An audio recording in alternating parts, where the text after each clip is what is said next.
Aujourd'hui, un grand nombre d'images défilent chaque jour sous nos yeux.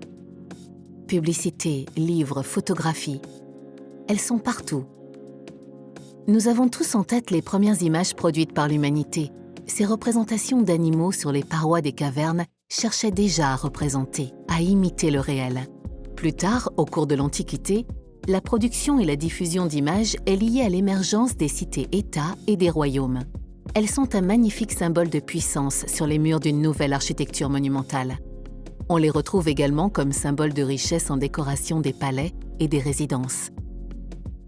La fin de l'Empire romain occidental et l'adoption du christianisme comme religion officielle à la fin du IVe siècle marquent un profond tournant dans l'histoire de la fabrique de l'image en Occident. Essentiellement religieuses, les images servent alors à véhiculer le message religieux. Et ce, jusqu'au XVe siècle, qui marque une double révolution, à la fois formelle et technique. En 1425, le génie florentin Filippo Brunelleschi met en œuvre pour la première fois le principe de perspective. En créant une illusion de profondeur, il arrive à se rapprocher de la vision humaine. L'image est de plus en plus réaliste. C'est à la même époque que Johannes Gutenberg invente son procédé d'imprimerie qui permettra de produire et de diffuser plus largement les livres. La nature des productions se diversifie, avec des livres de connaissances et de divertissement, comme les livres d'images. Au XVIe siècle, on voit apparaître l'ancêtre de l'appareil photo, la camera obscura.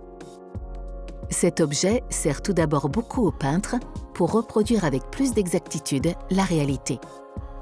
Cette recherche de la représentation la plus fidèle de la réalité par les peintres et les dessinateurs est finalement bousculée au XIXe siècle par l'invention de la photographie.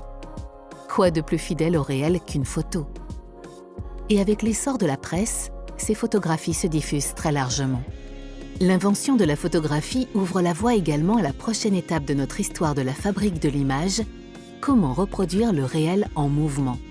Tout simplement, en faisant défiler 16 photographies par seconde, on obtient alors le cinéma. Reproduire le réel en mouvement. Le XXe siècle sera donc définitivement le siècle de l'image. Les technologies s'enchaînent et s'additionnent. La presse, la photographie, le cinéma, la télévision, puis l'ordinateur et avec lui Internet et les mondes virtuels en 3D, et l'image envahit notre monde.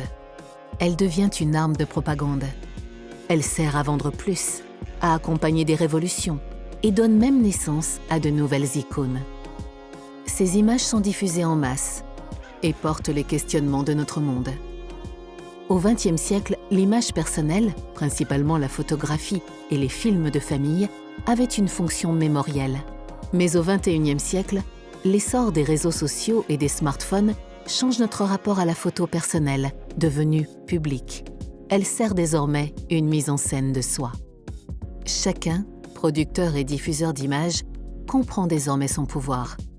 Et avec lui, la nécessité d'une éducation à l'image.